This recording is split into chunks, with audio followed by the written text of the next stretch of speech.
السلام عليكم Soomaaliya waxaan maanta live waliga ma gelin laakiin live waxa igu kaliftay inaan maxaa la yiraahdaa arrin ka hadlo arrintaas oo ahayd aniga horta hooyo 4 caruur ah leh ayaan ahay 4 caruur ii joogta nina waa qabay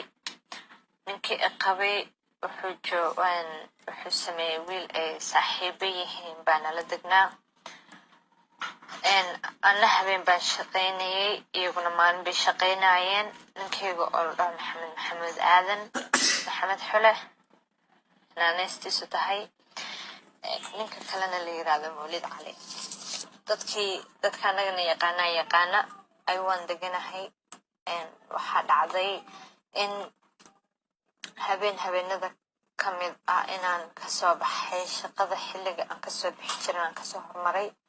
oo aan ugu imaadin ninkeyga dabada laga khansiyo sariirteedii warshadeedii dhamayd gurigeygii dhamaa oo in badan arrintaas ay ugu socotay kulli mid xalay habeen iyo kahor si hoose bilaabatay lama ahan hase ahaatee way dhacday horey ayaa waxaa loo dhihi jiray waxaa u maqli jiray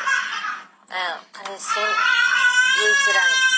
laakiin isma dhehayna gurigaaga ka dhici doontaa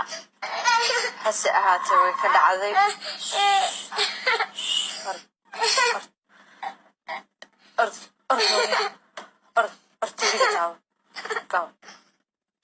hase ahaatee way ka dhacday carruurteedii way ku dhex dhacday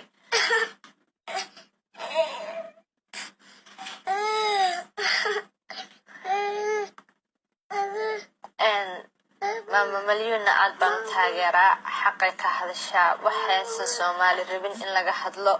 بيك هذا الشاب قرص بابرتين قرص كوادا ماضي وحي لقرنجري